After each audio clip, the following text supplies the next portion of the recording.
እንደኔ ግን ምኞቱ የተሳካለት ሰው አለ ብዬ አላስብም። እግዚአብሔር ይመስገን። እኔ ከሆኑ አመታቶች በፊት ሰው ቤት ሲሰራ እንግዳው ሲመጡ ቤተሰቦቻቸውን ጠርተው ሲመጡላቸው በጣም ነበር መቀናው። እኔም ከሆነ ጊዜ በኋላ እንደዚህ አይነት ቤት ይኖረኝ ይሆን ቤተሰቦችን የምጠራበት ቤት ይኖረኝ ይሆን ብዬ ቀና ነበር።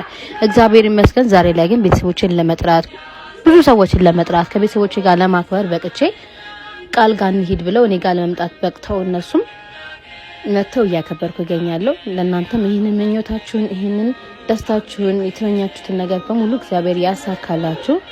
እኔን አሳክቶልኛል ብዬ አስባለሁ። እግዚአብሔር ይመስገን። ጎደለ አለ ብዬ አላስብም። ሁሉ ነገር እግዚአብሔር የኩትን ሁሉ ነገር ሰጥቶኛል። ለሱ ቃላት የለኝም። ከታገሱ ሁሉም ነገር ያልፋል። ማያልፍ ነገር የለም። ብዙ ስቃይ ብዙ ነገሮች ያው ጥሩ ደስታን ጥሩ ህይወትን ጥሩ ምኞትን እንዲሰጥ ነውና በምንም ነገር ታግሳችሁ በምንም ነገር ደስተኛ ሆናችሁ ተመስገን ብላችሁ አሳልፉ ነው የምለው። ዳግማ ተሳይን በዚህ መልኩ አክብር ያለው እናንተስ እንዴት አከበራችሁ? እስቲ ኮሜንት ላይ አስቀምጡልኝ። እኔ በጣም ደስተኛ ነኝ ያከበርኩት እግዚአብሔር ይመስገን ካጎቶቼ ጋር። መልካም እንግዲህ አመት ይሁንላችሁ።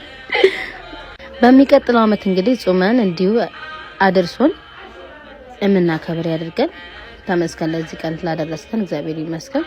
ይመቻችሁ።